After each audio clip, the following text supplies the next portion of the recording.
My name is Noelle McDowell.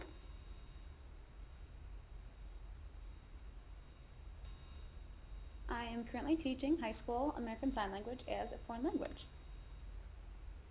I began learning sign language about 10 years ago, and I really started learning it because I saw other people doing it, and I thought, it's amazing to see the facial expressions, the visual nature of the language, and so I wanted to try it. So I've been learning it now for quite a while. Love it. ASL started, many, many years ago. There were deaf people who would try to communicate, and in small communities, they'd kind of have their own separate language, because they were different. However, in about 1817, it became more standardized as American Sign Language. That year, in 1817, was the year there was the first deaf school started by Gallaudet. The man was named Thomas Gallaudet. And so then, about 50 years later, there was the nation's first deaf university, which is now called Gallaudet University and is located in Washington, D.C. You can go there, you can get tours, it's still there. And I'd love to do it, haven't done it yet. Alright, and to let you know, Gallaudet was from France, and so ASL is derived from the French language. Now, it's a little bit different than English. It has close French grammar structure. So if you think of the sentence, I went to the store, in ASL you would change it and become store, me go finish. Or another example you could take, the kid gave the dog a bone. That you would then change in ASL, and you would set it up as the kid is here, the dog is there, the bone, and then show the kid gave it to the boy. So it's different. It's a whole different language. That's the most important thing to remember, is that ASL is a separate language from English. They're not the same order. It's not part of English, it's not broken English, it's a whole other language. What makes it a different language is that it has a different grammar structure, and facial expressions are considered part of that grammar structure. In English, when you're writing, you've got punctuation that tells you the kind of sentences. In ASL, it's the facial expressions that are going to tell you what you're meaning. They are your punctuation. So, say if I'm asking a question, it's a yes or no answer. Your eyebrows have to be up. So, let me think of a question. So, do you like chocolate? And then you wait, your eyebrows are up. You could completely change the meaning if you sign with your eyebrows down. Who are you? Your eyebrows are down, it's WH. There's all kinds of grammar structure that goes with facial expressions.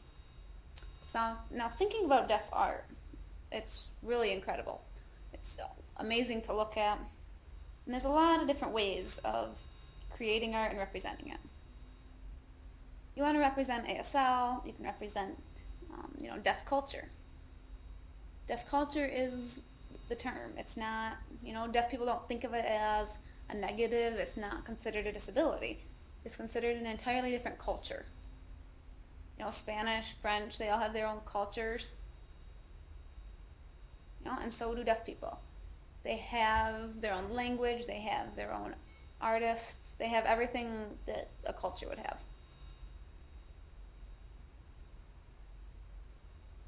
So you can have art, and some you might see as representing, the ear and deafness itself with hearing aids or cochlear implants. You might have sculptures of such things. There's a lot of different things that you can do with that. Another example might use the alphabet. You could draw it and have an A and have, something that starts with an A around it. You can have the ILY or I love you sign. Draw something that you love around it. There's a lot of different ways of using the alphabet. However, my favorite kind of deaf art really uses the signs for the words. This one, you transfer that one sign into an artwork. For an example, you'd have a tree. This is the sign for tree.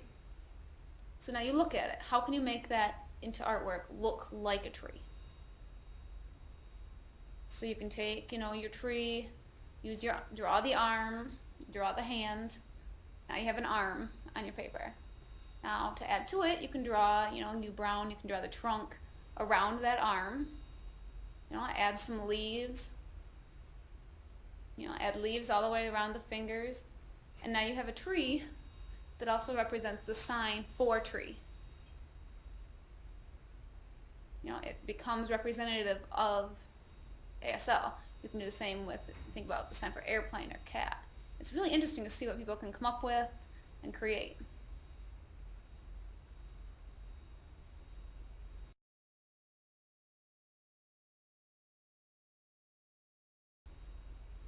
So American Sign Language is really a beautiful language. It's very, very visual.